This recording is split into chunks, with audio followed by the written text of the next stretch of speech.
एक गांव में रहमत नाम का किसान रहता था। रहमत की एक खास बात ये थी कि वो ज़मीन के साथ बातें करता था।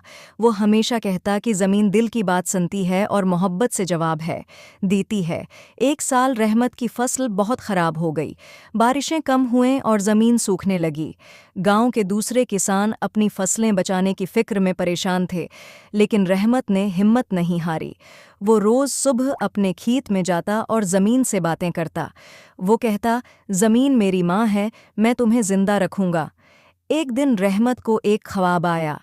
एक बूढ़ा शख्स उसे कह रहा था कि अगर तुम चाहते हो कि ज़मीन तुम्हें फसल दे तो उसे अपनी मोहब्बत का तहफ़ा दो। रहमत सोच में पड़ गया कि ये मोहब्बत का तहफ़ा क्या हो सकता है। रहमत ने फैसला किया कि वो अपने खेत में हर दिन कुछ न कुछ नया करेगा। वो कभी दरख्तों के पास बैठकर गाता, कभी बीजों के पास जाकर कहानियां सुनाता और कभी पानी देते वक्त दुआएं पढ़ता। लोग उसे पागल समझने लगे और कहते, ये क्या कर रहा है, फसलें मोहब्बत से नहीं, पानी और मेहनत से अगती हैं। मगर रहमत को यकीन था कि मोहब्बत भी एक ताकत है। कुछ दिनों बाद इसके खेत में हैरत अंगेज तब्दीलियां होने लगे। जहां दूसरे किसानों की फसलें सूख रही थीं, वहां रहमत की ज़मीन सरसब्ज हो रही थी। गांव वाले हैरान थे कि ये कैसे मुमकिन है। एक दिन गांव के बुजुर्ग रहमत के पास आए और उससे पूछा, ये जादू कैसे हुआ?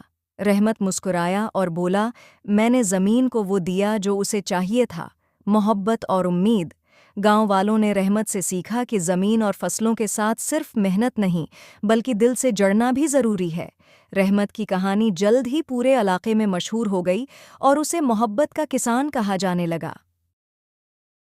सबक उस कहानी से हमें ये सबक मिलता है कि ज़िंदगी में सिर्फ जिस्मानी मेहनत काफ़ी नहीं होती, बल्कि दिल से जड़ना, मोहब्बत और यकीन भी बहुत अहम है।